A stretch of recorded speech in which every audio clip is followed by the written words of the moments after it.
All right, welcome to the deep dive. Today we're going headfirst into, I'd say, a pretty fascinating and well, pretty brutal piece of history. We're looking at Captain W.E. Fairbairn's "Get Tough: How to Win in Hand-to-Hand Fighting." Now, this isn't your typical self-defense book. Yeah. This was the real deal. This is what they used to train British commandos and U.S. forces back in wartime. Yeah, absolutely. We're not talking about, like sport fighting here or even Yeah. traditional martial arts. Fairbairn's system, well, he really built it from his time dealing with, well, let's just say some very rough characters in the Shanghai police force. Right. And it all boils down to one thing, I think: immediate effectiveness. Yeah. In a life or death fight, his writing really, really doesn't hold back at all. No, not at all. I mean, right from the beginning, in the preface, he kind of lays down the law. He says, and I'm just going to quote this directly, "In war, you cannot afford the luxury of squeamishness. Either you kill or capture, or you will be captured or killed. We've got to be tough to win, and we've got to be ruthless, tougher, and more ruthless than our enemies." So yeah, that pretty much sets the tone, wouldn't you say? It does, no question. You can tell right away that this is all about decisive action. It's about ending the fight, ending it quickly, and oftentimes the goal here is to completely incapacitate the other guy. It's pretty clear that his experiences in Shanghai facing what he called, and this is a quote, ruffians, thugs, bandits, and bullies, well, those experiences really shaped his approach to close combat. And it's a very pragmatic approach, and a completely unforgiving one, too. Yeah, no, absolutely. So for this deep dive, what we're trying to do is we want to take out the most crucial and sometimes most surprising techniques and principles from this book, and kind of give you a look inside this mindset of extreme close quarters combat. It's almost like we're opening this time capsule, into a very specific and intense form of fighting.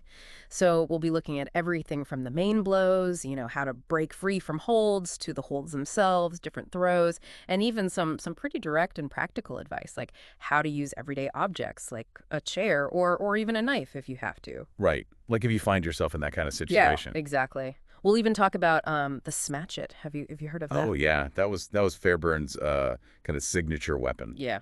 It's a pretty infamous knife. And we'll also get into the techniques for disarming someone if they've got a pistol. So are you ready to get a little tougher just by listening to this? I think so. Yeah, let's jump right in. All right, let's start with some of the basics. The blows. The first one here is called the edge of the hand strike. And Fairbairn's very specific about how you do this. He says you want to use the inner edge of your hand. So that's the pinky side, right? And you keep your fingers straight, tight together, your thumbs extended, and it's pressed against your forefinger. And the point of impact should be about halfway between the base of your pinky and your wrist. And he says it's this chopping motion. It's driven purely by the elbow, and you really want to put your whole body weight behind it. And what's really interesting here is he puts a lot of emphasis on efficiency and targeting those weak points on the body. He talks about two main ways to do this strike: downwards and across. And when you look at the targets that he's recommending, it's really telling. You've got the sides or the back of the neck, the forearm, the biceps, right under the Adam's apple, and even the kidneys or the base of the spine. So, he's really going after these areas where there are major blood vessels, nerves, these delicate skeletal structures. It's not about having some long fight. It's about stopping your opponent from fighting as quickly as possible. The edge of your hand here, it's like a focused wedge. It delivers this concussive force to these really vulnerable points. Yeah. It's interesting, too, that he even says, like, if someone grabs you, you should immediately just smash the edge of your hand into their wrist or forearm. He points out that you're very likely going to fracture it.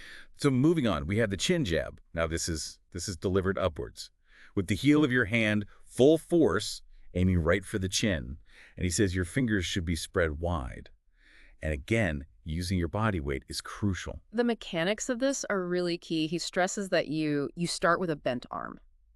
And there's very little windup. He specifically says never draw your hand back, because you're telegraphing what you're going to do and you're wasting time. It's all about that speed, catching them off guard with this very short, sharp jolt. And here's where it gets really direct. He mentions that if you attack the testicles, it almost always makes the chin come forward and down, making it even easier to get that upward chin jab. Yeah. I guess brutal efficiency, given the situation. I mean, that's what this is all about. Right, exactly. All right, next, let's look at kicks. Yeah. Fairbairn says that, with very few exceptions, you should always kick sideways to get the most power. So this is the boot side kick. And to do this, you turn your body completely sideways to your target. You shift your weight onto one foot, raise the other foot just a few inches off the ground, and then really extend your leg explosively and strike the opponent's leg just below the kneecap. Yeah, and the follow-through on this is really important, too. He wants you to scrape your boot down their shin, all the way to the instep, and you really put your weight into it. And if you need to, you can follow it up with a chin jab. It's a pretty devastating maneuver. It's designed to take them out of the fight. Okay, so he also talks about boot defense. If someone has you in a front body pin, so that's where they're hugging you from the front and your arms are trapped, he says the defense is to use that same scraping motion with your heel, driving it downwards against their shin. He also mentions an alternative where you use the inner edge of your boot, and if they grab you from behind, you stamp down hard on their foot. Either heel will do, and immediately spin around and give them the chin jab. So these defenses, they really highlight these core principles that we're seeing throughout the book. Speed and targeting vulnerable areas. Even if you're caught in a bad position, you want to inflict pain right away and create that opening to fight back. Yeah. All right, now this next one, this one's really forceful. This is called the Bronco kick. And this is specifically for when your opponent is already on the ground. So you do a flying jump and you bring both of your knees up towards your chest. And then you shoot both of your booted feet right into their torso. And he really emphasizes the amount of force you generate with this, your body weight, plus the momentum of the jump. Yeah. And he even adds, and this is kind of chilling, that steel heel plates on your boots make it even more, well, devastating isn't really the right word, but it gives you a pretty clear picture of what he's preparing people for. Yeah, absolutely. Okay, the last one under blows is the knee. And this one, unsurprisingly, is for really close quarters fighting. So you shift your way onto one leg, bend the other knee back, and then drive it up as hard as you can into the, well, the testicles. He also says you can use this to set up a chin jab. So again, you're combining these lower and upper body attacks. All right, so that's a look at some of the initial offensive moves. Let's shift gears and talk about what happens when you're on the receiving end. Releases from holds. So this section, this is all about getting out of those common grabs and as quickly and efficiently as possible, and always, always following up with an attack of your own. Right, so let's say someone grabs your wrist with one hand. How do you get out of that? Well, Fairbairn says you bend your wrist and arm sharply towards your body, and at the same time, you're twisting your wrist outwards against their thumb, and it's one swift motion. Okay, so the key is the speed, and you're focusing on twisting against their thumb. Right. The thumb's actually a weak point in the grip, so you're exploiting that. Okay. Now, what if they grab your wrist with both hands? Well, if their thumbs are on top, you reach over, grab both of their thumbs, and pull your hand towards your body against their thumbs. That should make them let go. And then you've got options. The classic Fairbairn follow-ups: a chin jab, edge of the hand, or knee kick to the groin. He also talks about what to do if their thumbs are underneath. It's a bit different. You kind of pass your hand underneath and grip your own hand, then pull sharply towards yourself. So it's really about understanding how they're gripping you, and then you're applying pressure in the opposite direction to break their hold. Exactly. You want to target their weakest points. Okay, now what about strangleholds? If someone's got you in a one-handed choke, they've got you backed up against a wall. What do you do? He's very direct about this. You bring the edge of your other hand down hard on their wrist, aiming towards your opposite side, and then immediately a knee to the groin. Okay, so again, it's disrupts the hold and then target a vulnerable spot, right? Right. To try and take them out. Right. What about a two-handed strangle? This is a bit more involved. You reach up, grab their elbow from underneath, then reach over their arms to get their wrist. And then you're applying pressure down on the elbow, and at the same time, you're using a circular upward motion on the wrist with your other hand. The goal is to break their grip and to make them lose their balance. And then you turn and hit their elbow with an edge of the hand strike. He says the key here is to keep everything really fast and fluid. Keep it moving. Yeah. You're not just relying on pain here, you're using their own weight against them to break free. And then hitting the elbow, that could disable the arm further. Okay. What about bear hugs? He's got a lot to say about bear hugs. Yeah, he does. If it's a front bear hug and your arms are pinned, well, you've got a few options. You can knee them in the groin, you can scrape their shin with your boot, you can smash their face with your helmet if you're wearing one, or, well, you can grab their Yeah. Okay, so All very direct, brutal methods designed to cause a lot of pain. Exactly. You're in a really dangerous situation, so you've got to get out of it quickly. Right. Okay, so he also has an alternative release for that front bear hug where your arms are pinned. He says, try to bite their ear. Even if you don't get a good bite, it should make them bend forward, and that gives you a little opening to reach over one of their arms, break the hold, and force their head down. Then you can knee them in the face and potentially follow that up with an edge of the hand to the back of the neck. So this is a bit more tactical. You're using pain, but you're also using leverage to create an opening to attack. Okay, so what if it's a front bear hug, but your arms are free?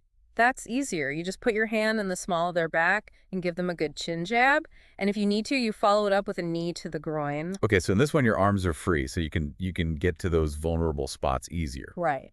All right, now bear hug from behind, arms pinned. Same kind of options. Helmet to the face, stamp on their feet, or go for the, It's all about causing pain and breaking the hold. Right. Now he has another alternative release for the rear bear hug. Arms pinned. And this one sounds really complicated. You seize the groin to break their grip. Then you pass one arm over one of their arms. You slip out to the side, step back. And while you're doing that, you grab one of their wrists and kick them in the face.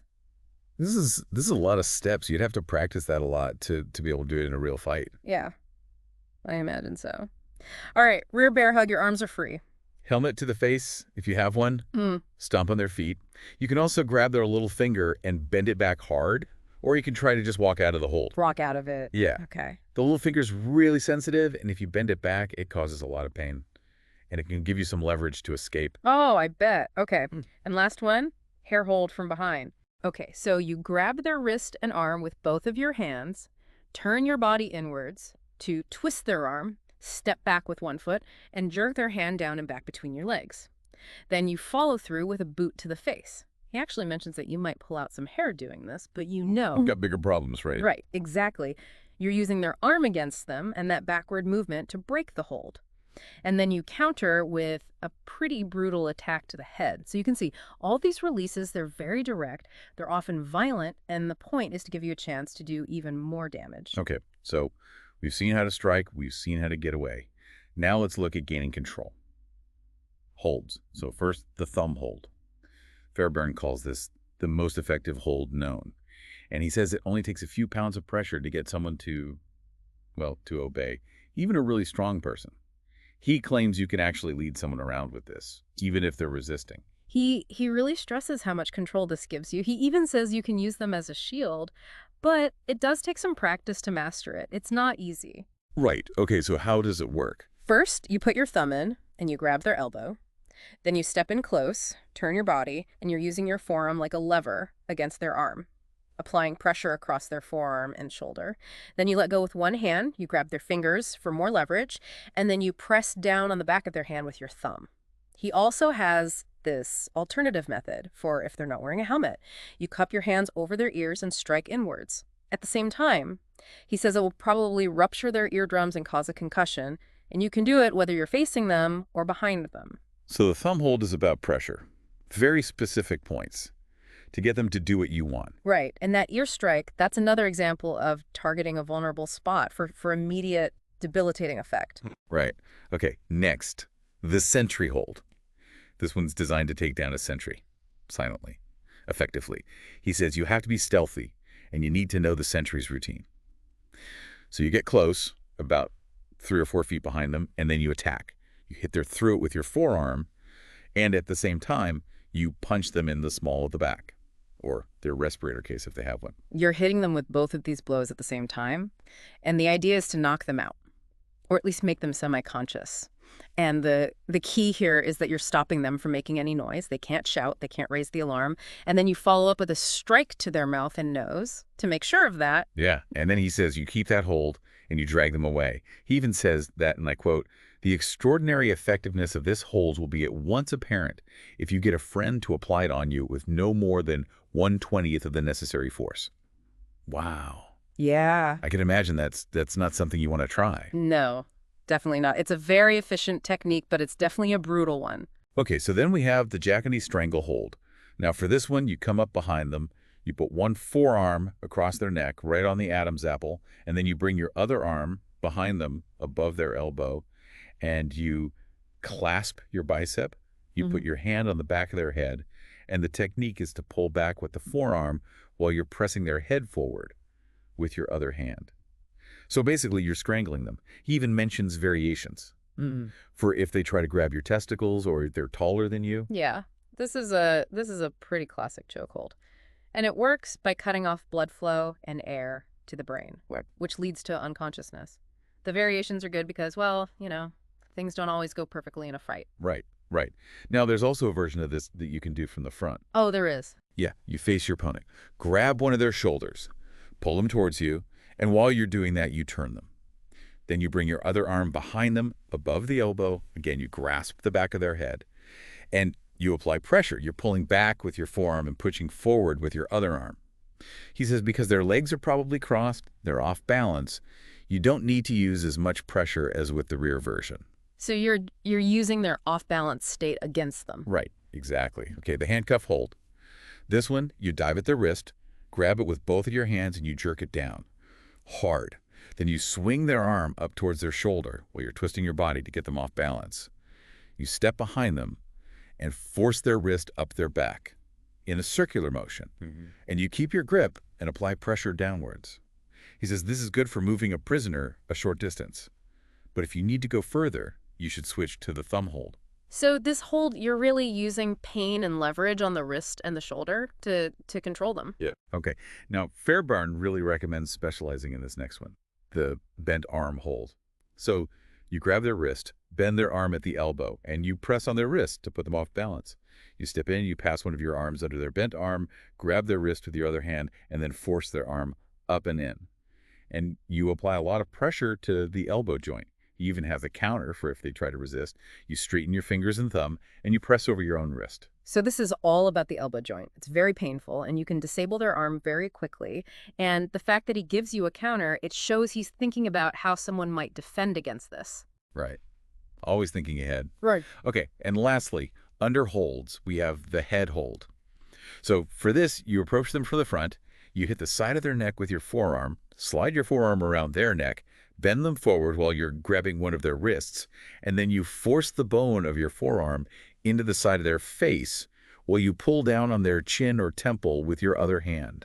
He talks about your own weight distribution, how important that is, and also a counter if they try to grab your, Right. So it's this mix of a strike to stun them with a neck restraint, and then you're applying painful pressure to their face to control them.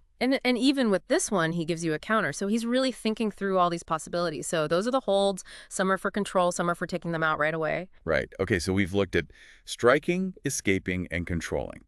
Now, how do we take them down? Throws. First, the hip throw. Now you grab their clothes or their equipment just above their elbows, pull down and lift up at the same time to throw them off balance, and you shoot one of your legs behind one of theirs. Hook it. And then keep pulling and lifting while you bend your body and throw them over your hip. He says a follow-up kick is usually a good idea. And he also has an alternative method. It involves a strike under their chin and then a back kick to their legs. So with this hip throw, it's all about using leverage and getting their center of gravity off to take them down. The alternative method is using strikes to set up the throw. Right. Okay, the wrist throw, this is where it gets really specific. It's a lot of hand movements. You start by forcing their thumb back towards the back of their hand and bending their hand back at the wrist. And you hold that grip and you use your other hand to get their other arm out of the way. Then you use a circular upward motion and you bend their arm at the elbow and you force both their thumbs into the back of their hand. You finish by applying pressure downwards and striking their lower ribs with your boot. He does say that some of those first steps are mostly for practice, to get the feel for it. Yeah. So with this one, you're really manipulating the small joints in the wrist and hand. It causes a lot of pain, it gives you leverage, and then you can throw them and finish with a strike. Okay, now the back break. Now for this one, you approach them from their left side, you bend your legs, you reach down, and you grab them under their right armpit and behind both knees. You lift them up, and then you take a short step forward while bending one of your legs sharply up, so you smash them down onto your raised knee. And the goal here is to break their spine. And he even says, and this is pretty chilling, that you can lift and break someone much heavier than you. and that getting a good tight grip will help with the break. This is a very brutal throw, and it's clearly meant to cause a very serious injury. And the fact that he says you can lift a heavier opponent, well, it shows how much power you can generate with leverage. Yeah. All right, so those are the more structured techniques. Now, Fairbairn has this section called miscellaneous advice, and this is where we get some really, really practical suggestions. Okay. First up, chair and knife. So let's say someone attacks you with a knife, and you happen to have a small, sturdy chair nearby. He says, rush them and jab the legs of the chair right into their body. He thinks your chances of beating them this way are about 3 to 1. So it's improvised, a bit desperate. You're turning an everyday object into a weapon. Yeah. Now, here's another interesting one, the matchbox attack. This is for when you're sitting down. You take a matchbox, you hold it lightly, just below your fingers and thumb, and then you hit their jawbone with a fast circular upward motion. And if they have a gun, you use your forearm to block it. He says there's a good chance you'll knock them unconscious this way. So again, using something ordinary as a weapon. And it relies on surprise and that sharp strike to the jaw. Okay, then there's smacking the ears. So you cup your hands and you hit both of their ears at the same time with about 5 to 10 pounds of force. He says you'll probably rupture their eardrums, give them a concussion, and they'll be disoriented. But he's very clear that you should only use about half a pound of force if you're trying this on yourself. Yeah, you're targeting a very sensitive area, and you can cause some serious damage. Okay, then we have the art of getting up from the ground. Now, Fairbairn says this is super important because, and I quote, "This is war. Your object is to kill or dispose of your opponent and go to the assistance of your comrades." Right. He says you're really vulnerable when you're down, and you have to practice getting back up quickly. He describes a couple of ways to do it. Turning onto your side and pushing up with your hands, and then there's a backward method from a prone position. It shows you how practical this is. Even something as simple as standing up, it's all about getting back into the fight. Yeah. Okay, next. Attack with a small stick or cane. He recommends a stick that's 18 to 24 inches long, and you strike across their stomach, a forceful circular motion using your whole body, and then you immediately jab the end of the stick up into the soft spot under their chin. He also talks about follow-up strikes to the face and the Adam's apple. And he says surprise is really important for this to work. Yeah, a stick can give you a lot more reach and power, and he's targeting those vital areas. Right. Okay, now, various methods of securing a prisoner. This section is surprisingly detailed. He talks about gagging them with cloth and tape. He tells you how to tie the highwayman's hitch. That's a special knot for tying someone up. He explains how to secure them, starting from a handcuff hold, using that knot around their wrists and then their neck and legs. There's also a method called the grapevine. That's where you use a tree or a post to secure them, and then how to secure them to a chair. He even says you can use belts or suspenders instead of handcuffs. And one really grim detail is, if a prisoner who's tied with a highwayman's hitch struggles too much, they'll probably strangle themselves. So this section is all about the practical side of war. You know, you capture someone, you have to make sure they can't escape. And the details he gives you about the knots and how to secure them, it's all about making absolutely sure they can't get away. Yeah. Okay. Then there's breakaways from come-along grips. And he says, you know, a lot of people think you can't break out of these holds, but you can if you're strong enough and you know what to do. He shows a couple of grips. For one, he says you should act like you're in a lot of pain, resist a little, try to get out of step with them, and then you suddenly jab the outside of their leg inwards with your foot. That should break their balance and the hold. And then he suggests an edge of the hand to the back of the neck. For another one, he says you wait until they're not paying as much attention, and then you turn sharply, bend your legs, and duck under their arm. You straighten up fast and hit their elbow with an upward jab. So even though these holds seem inescapable, he's showing you that they do have weaknesses. You can use their balance against them, target those vulnerable joints. Okay, now we get to the really serious stuff. Use of the knife. Fairbairn is very clear about this. In close combat, nothing is more deadly than a knife. He says the knife needs to be balanced, have a really sharp blade, a strong point for stabbing, and good cutting edges. He says you should always carry it hidden and always use surprise when you attack. And then he gets into detail about all these different arteries in the body, the brachial, radial, carotid, subclavian, near the heart, in the stomach. He tells you how deep they are, how long it takes to lose consciousness if you cut them, how long until death, and he gives specific methods for making cuts to these arteries. This is where you really see the lethal potential of a knife and how important it is to know where to strike. He's very direct about the anatomy here. Yeah, it's pretty intense. Okay. The smatch it. This was a big, heavy fighting knife that Fairbairn really liked. He talks about the psychological impact of just holding this knife. Mm. He says it makes you feel more confident, more aggressive. Mm. And he highlights its balance and its killing power. And then he tells you exactly how to carry it, how to draw it, how to hold it. And then he goes into detail about the different blows, driving it into the stomach, a saber cut to the neck, smashing with the pommel, and then longer range attacks, like a saber cut to the wrist or arm. The smatchet was really designed for fighting. And Fairbairn clearly believed in it. It was a powerful weapon, and it had this psychological effect, both on the person using it and the person facing it. And the blows he describes, they're meant to do some serious damage. Yeah. Okay. And finally, disarming an opponent of his pistol. Fairbairn says speed is absolutely essential here, and you have to make them think you're going to do what they want, right up until the moment you attack. He goes through a few different techniques.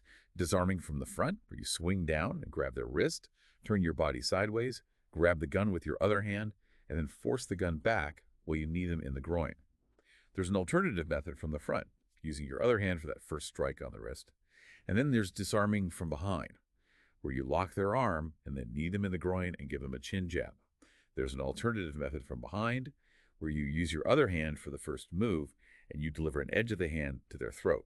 And he even has a technique for disarming someone who's holding someone else hostage, where you grab both the gun and the arm holding it and jerk both hands up and back while you pivot your body. Each method is really fast, really decisive. It's about taking control of the situation immediately. Taking a gun away from someone, that's incredibly dangerous. And Fairbairn's techniques are all about speed, surprise, and taking control of the weapon while you're also taking them out of the fight. And it's really interesting that he covers all these different scenarios, front, behind, even when there's a hostage. It's a very thorough tactical approach. Well, I think that's a pretty comprehensive look at the key techniques from Get Tough. And as we've said, a lot of this is pretty brutal stuff. It is. But, you know, we have to remember these methods were developed for extreme situations, wartime, dealing with violent criminals, the situations where your life is in danger and you have to act immediately, decisively. You don't have time to hesitate. Right. I mean, this deep dive has given us a really fascinating, if intense, look at this very specific, historically important approach to hand-to-hand combat.